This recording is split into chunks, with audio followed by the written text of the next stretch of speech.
17e heure. Jésus est couronné d'épines. Ecce homo. Jésus est condamné à mort. Mon Jésus, amour infini, plus je vous regarde, et plus je comprends combien vous souffrez. Il ne reste aucune partie intacte sur votre corps lacéré. Vos tortionnaires deviennent enragés en voyant vos regards d'amour au milieu de vos souffrances. Ces tendres regards forment un doux enchantement et sont autant de voix qui appellent encore plus de souffrances et de nouvelles douleurs. Les tortionnaires agissent de façon inhumaine et comme forcés par votre amour. Ils vous obligent à vous relever pour souffrir de nouveaux tourments, plus terribles encore. Mais, incapables de vous tenir debout, vous tombez dans votre propre sang, ce qui les rend furieux, et c'est à coups de pied et de poing qu'ils vous amènent à l'endroit où vous allez être couronné d'épines. Mon amour, sans votre doux regard pour me soutenir, je ne serais pas capable de vous voir souffrir. Déjà, le froid me glace les os. J'ai le cœur qui bat et je me sens mourir. Jésus, Jésus, aidez-moi. Et il me semble entendre mon bien-aimé Jésus qui me dit « Mon enfant, prends courage, ne perds rien de ce que j'ai souffert. Sois attentive à mes enseignements. Je dois refaire l'homme complètement. Le péché lui a enlevé sa couronne et l'a coiffé de tant de disgrâce et de honte qu'il ne peut plus apparaître devant ma majesté. Le péché l'a déshonoré et dépouillé de tous ses droits à l'honneur et à la gloire. C'est pourquoi je veux être couronné d'épines, pour replacer la couronne sur la tête de l'homme et rétablir ses droits. Mes épines seront des réparations et des voies de pardon devant mon Père pour tant de péchés de pensée, spécialement d'orgueil. Mes épines seront des voies de lumière pour chaque esprit créé et des voies de supplication pour ne plus m'offenser. C'est pourquoi je veux t'unir à moi pour prier et faire réparation avec moi. Mon Jésus couronné, vos ennemis incroyants vous font asseoir, vous revêtent d'une guenille de pourpre, posent sur votre tête sacrée une couronne qu'ils enfoncent à coups de bâton et dont les épines s'enfoncent profondément dans votre front. Certaines pénètrent jusqu'à vos yeux, vos oreilles, votre tête et même derrière votre cou. Mon amour, quelle douleur atroce, quelle souffrance indicible, combien de morts cruelles vous souffrez. Le sang coule déjà sur votre face et on ne voit que du sang. Mais, sous ces épines et ce sang, votre très sainte face rayonne de gentillesse, de paix et d'amour. Les tortionnaires veulent compléter la tragédie, alors ils vous bandent les yeux, placent entre vos mains un roseau en guise de sceptre et commencent leur moquerie. Ils vous saluent, roi des Juifs. Ils frappent sur la couronne, ils vous giflent et vous gardez le silence. Vous faites alors réparation pour l'ambition de ceux qui aspirent à des royaumes, des dignités et des honneurs. Vous réparez pour ceux qui se trouvent dans ces positions et se conduisent mal, causant ainsi la ruine du peuple et des âmes qui leur sont confiées. Le roseau à la main, vous faites réparation pour tant d'œuvres bonnes en apparence, mais vides d'esprit intérieur et accomplies parfois avec des intentions mauvaises. Par les insultes et les moqueries, vous faites réparation pour ceux qui ridiculisent, discréditent et profanent les choses les plus saintes. Mon roi Jésus, vos ennemis poursuivent leurs insultes. Le sang qui coule de votre très sainte tête pénètre même dans votre bouche. Il m'empêche d'entendre clairement votre douce voix. Je ne peux pas prendre votre place, mais je veux venir dans vos bras et placer ma tête sous ces épines pour en sentir les piqûres.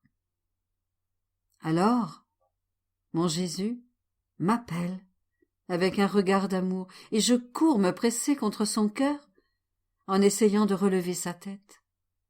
Oh, comme il est bon d'être avec vous, Jésus, même au milieu de milliers de tourments.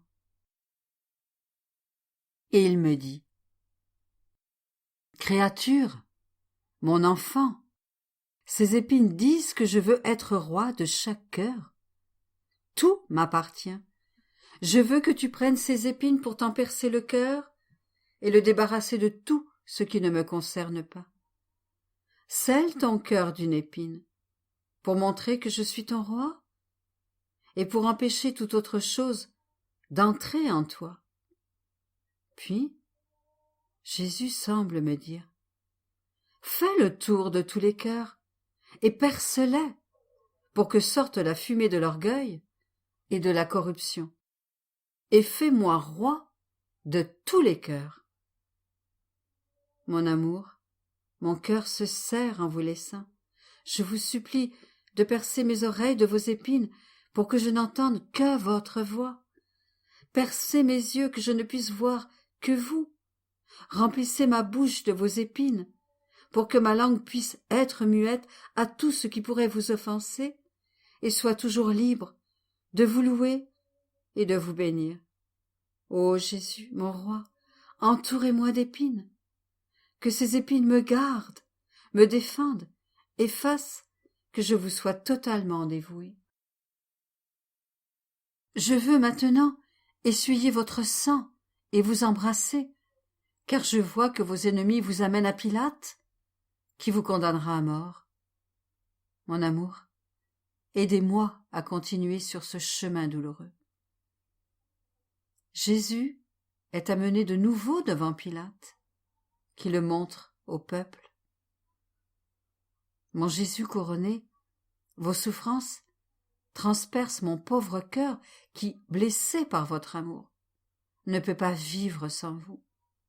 Je vous cherche et vous retrouve devant Pilate. Quelle scène émouvante! Les cieux sont horrifiés et l'enfer tremble de peur et de rage parce qu'il a été vaincu. Vie de mon cœur, je ne peux vous regarder sans me sentir mourir. Mais la puissance enchanteresse de votre amour m'oblige à vous regarder pour me faire comprendre vos souffrances. Avec des larmes et des soupirs, je vous contemple. Mon Jésus, vous êtes nu, vous n'êtes revêtu que d'un vêtement de sang. Votre chair est déchirée, vos os sont mis à nu, votre très sainte face est méconnaissable. Les épines transpercent votre très sainte tête et atteignent même vos yeux et votre face. Je ne vois que du sang coulant jusqu'à terre pour former une flaque sanglante sous vos pas. Mon Jésus, votre état est si grave que je ne vous reconnais pas. Vous avez atteint les profondeurs mêmes de l'humiliation et du tourment. Oh, cette vue est d'une insupportable tristesse. Je me sens mourir. Je veux vous arracher à Pilate et vous enfermer dans mon cœur pour vous y reposer. Je veux guérir vos plaies avec mon amour. Je veux inonder le monde entier de votre sang pour y enfermer toutes les âmes et vous les amener comme prix de vos souffrances. Ô mon patient Jésus, vous semblez me regarder avec difficulté à travers vos épines, et vous me dites : mon enfant, viens entre mes bras attachés, repose ta tête sur ma poitrine, et tu ressentiras des douleurs plus intenses et plus amères encore. Celles que tu vois, et qui sont à l'extérieur de mon humanité, ne sont que le débordement de mes souffrances intérieures. Écoute battre mon cœur. Tu m'entendras faire réparation pour les injustices de ceux qui commandent, pour l'oppression des pauvres, pour la préférence accordée aux coupables sur l'innocent. Tu m'entendras réparer pour l'orgueil de ceux qui ferment les yeux à la lumière de la vérité, qui n'hésitent pas à transgresser toutes les lois ou à nuire à leur prochain pour préserver leur dignité, leur position et leur richesse. Avec ces épines, je veux briser leur arrogance. Par les ouvertures qu'elles forment dans ma tête, je veux entrer dans leur esprit pour réordonner en eux toutes choses par la lumière de la vérité. Humilié devant ce juge injuste, je veux faire comprendre à tous que seule la vertu rend l'homme maître de lui-même.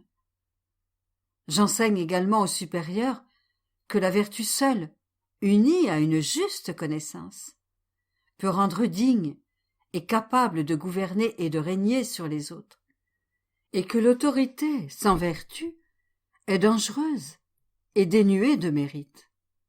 Mon enfant, répète mes réparations et continue à être attentive à ma souffrance. Mon amour, je vois que Pilate frissonne en vous voyant en si piteux état. Il est profondément impressionné et s'exclame : le cœur humain est-il capable d'une telle cruauté ? Ah, ce n'est pas ce que je voulais quand je l'ai condamné à être flagellé. Voulant vous libérer de la main de vos ennemis et cherchant une raison valable, Pilate vous interroge calmement, en détournant les yeux, car il est incapable de supporter un tel spectacle. Il vous dit : dis-moi, qu'as-tu fait ? Ton propre peuple t'a livré à moi. Dis-moi, es-tu roi ? Quel est ton royaume ? Mon Jésus, vous ne répondez pas aux questions inquisitrices de Pilate. Enfermé en vous-même, vous vous préoccupez du salut de ma pauvre âme au prix de tant de souffrances. Voyant que vous ne répondez pas, Pilate ajoute : ne sais-tu pas que j'ai le pouvoir de te libérer ou de te condamner ? Ô mon amour, votre désir est de faire briller la lumière de la vérité dans l'esprit de Pilate, et vous répondez : tu n'aurais aucun pouvoir sur moi s'il ne t'était donné d'en haut. Cependant, ceux qui m'ont livré entre tes mains ont commis un péché plus grave que le tien. Ecce homo. Pilate est touché par la douceur de votre voix. Il est indécis. Son cœur est troublé. Et croyant que le cœur des Juifs sera touché de compassion, il décide de vous montrer de la terrasse, espérant que le cœur des Juifs sera miséricordieux en vous voyant si mutilé. Il espère pouvoir vous libérer.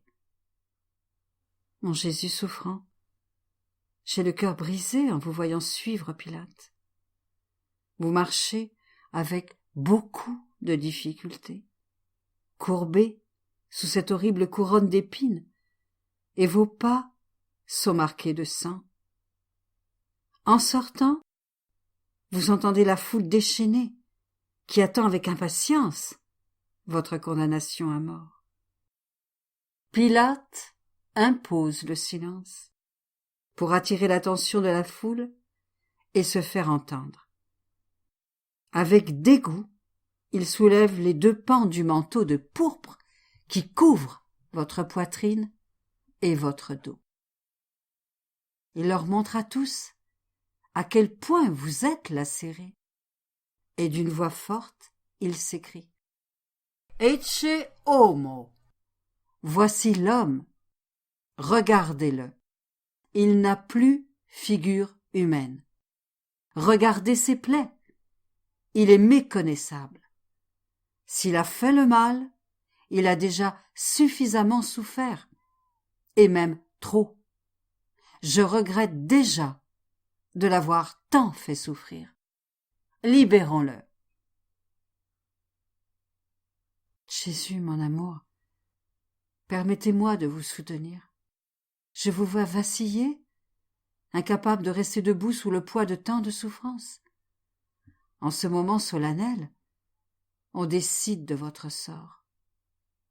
Aux paroles de Pilate, il se fait un profond silence, au ciel, sur la terre et en enfer.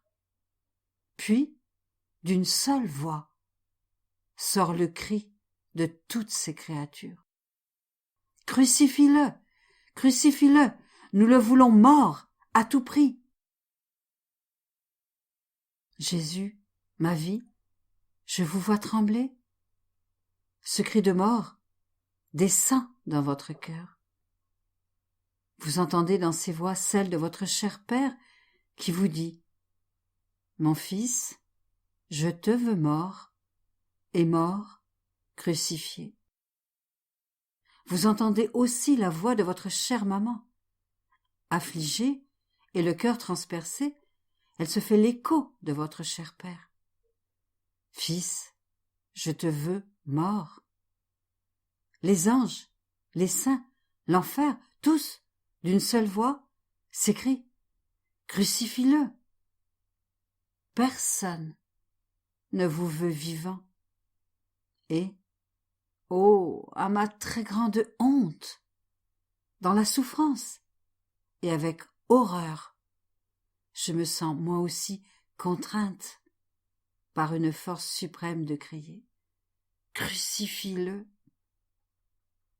Mon Jésus, pardonnez-moi si, misérable pécheresse que je suis, je vous veux mort, moi aussi, mais je vous en supplie, ne me laissez pas mourir seule, mais avec vous. Alors, touché par ma souffrance, mon Jésus angoissé me dit « Mon enfant, presse-toi contre mon cœur et partage ma douleur et ma réparation. Il faut que soit décidée, en ce moment solennel, soit ma mort ou bien celle de toutes les créatures. Deux courants traversent mon cœur.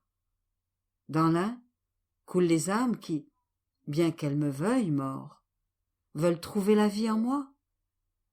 En acceptant de mourir pour elles, je les sauve de la condamnation éternelle et j'ouvre les portes du ciel pour les recevoir. Dans l'autre courant coulent les âmes qui me veulent mort par haine et pour confirmer leur condamnation. Mon cœur lacéré ressent la mort de chacune d'entre elles et les souffrances même de l'enfer. Mon cœur ne peut supporter ces amères souffrances. Je sens la mort à chaque battement et à chaque souffle, et je répète, pourquoi tant de sang sera-t-il versé en vain? Ô mon enfant, aide-moi, je ne peux plus le supporter. Prends part à ma souffrance. Que ta vie soit une offrande continuelle pour sauver les âmes et apaiser mes horribles souffrances. Jésus est condamné à mort. Jésus, mon cœur, vos souffrances sont les miennes.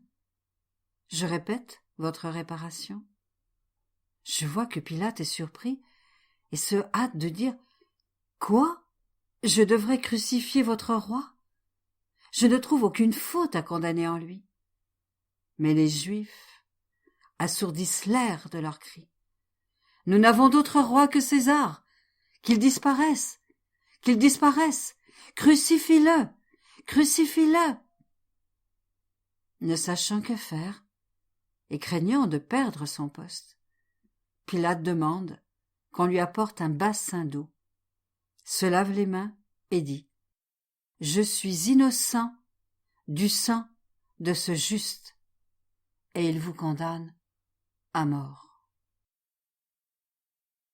Les Juifs s'écrient « Que son sang retombe sur nous et sur nos enfants. » Et voyant que vous êtes condamnés à mort, ils se réjouissent, applaudissent, sifflent et poussent des cris.